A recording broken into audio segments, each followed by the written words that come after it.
go to this overblown, premature, panicked and heartless lockdown of the entire state of South Australia. I told you early in the week that the other states had overreacted to this cluster of COVID cases in South Australia when they threw South Australians into quarantine when they arrived in Perth and the Northern Territory. And then when they brought in new restrictions in South Australia, I told you that was over the top. And then, of course, when they brought in this statewide lockdown, a whole state of nearly 2 million people locked down because of a cluster of 22 cases, known cases, in one Adelaide suburb. I told you this was ridiculous and over the top, that it was panicked and overblown.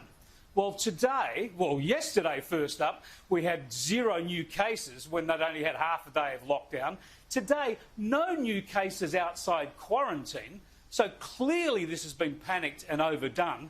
But the big news today, then, is a massive backflip, a humiliating backdown by the government in South Australia. They are going to now relax their lockdown early, not tonight, but tomorrow night. They are now admitting that they shouldn't have put the lockdown in place.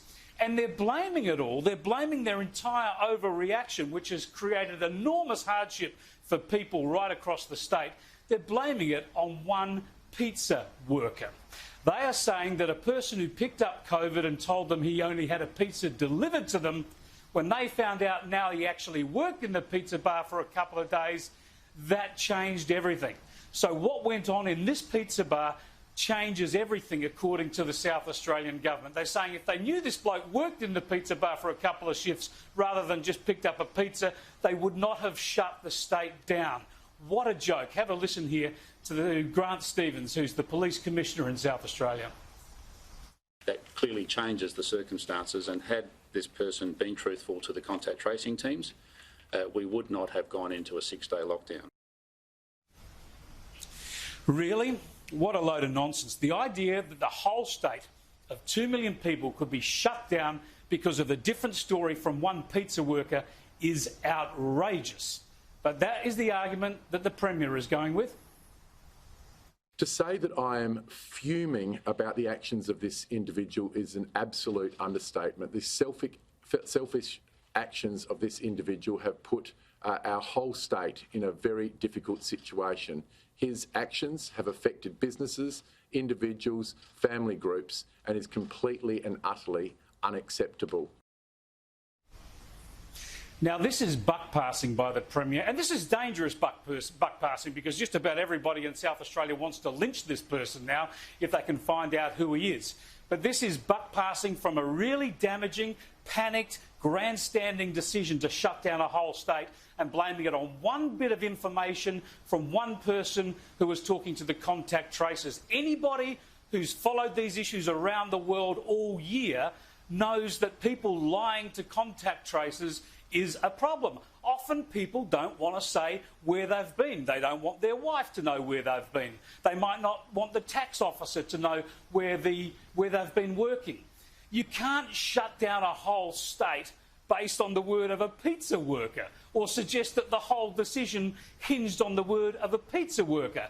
It is a nonsense, and it just shows that the way this state has gone for the political grandstanding move, the coronavirus panic move of shutting down a state way too early when they had a contained cluster in the northern suburbs of South Australia. The Chief Public Health Officer in South Australia, who's also, of course, crucial to this decision, her word is gospel in South Australia, she doesn't even admit the error. Have a look. So I absolutely am convinced that it was the right decision, and I have no regrets whatsoever. What it has meant is that we've been able to get double sandbagging around a very, very significant number of people in our state very, very quickly, and we've got on the front foot. This is terrible stuff. Now, they want to blame it all on a pizza worker but not admit it was the wrong thing to do. Now, Stephen Marshall, the Premier, and Nicola Spurrier, the Chief Public Health Officer, they'll say they acted out of an abundance of caution.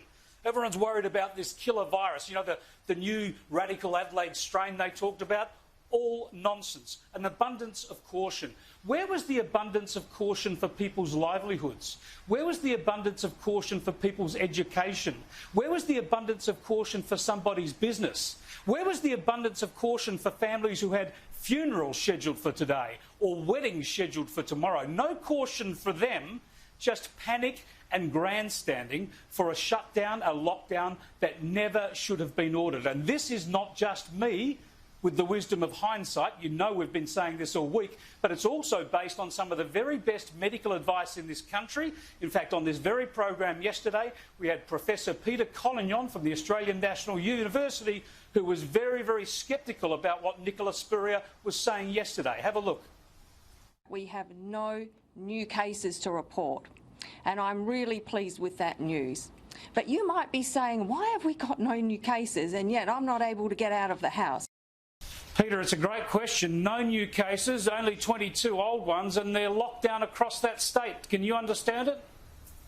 Well, on the data I've seen, I can't quite understand why they've gone so hard. I mean, what they did is have a cluster. It was an escape from a quarantine hotel. But they haven't had, as far as I'm aware, any mystery cases. In other words, cases in the community not associated with this cluster. It was all very obvious to experienced public health professionals, and Professor Peter Collignon in that interview also went on to say that there was no evidence that the strain in South Australia was any more virulent to strains we've seen around the world, particularly in the UK in recent months. So there's been a lot of misinformation put about to justify this panicked, overblown response. Now, the price that people like me and others for calling out this nonsense pay is, of course, we get attacked mercilessly on social media and elsewhere. A lot of people love this whole lockdown mentality, celebrating the fact that they're all working together to stop a cluster that had been ring-fenced already. So on social media, of course, there's a massive pile-on because I was calling out this yesterday. A lot of it's too vile and abusive to show, but I wanted to show you one tweet just to give you a bit of an idea of the smart arsery that's about the place. This is a tweet from a bloke by the name of Adam Fitzgerald, and he says, since when was Chris Kenny a medical expert? Mocked about the qualifications of a Sky News presenter, saying they're astounding, and said that perhaps sarcastically, I might also know exactly how hard lockdown in South Australia has been on South Australians. All wonderfully insightful, says Adam Fitzgerald. Well, Adam, I wonder who's laughing now. I wonder who looks a little bit ridiculous now.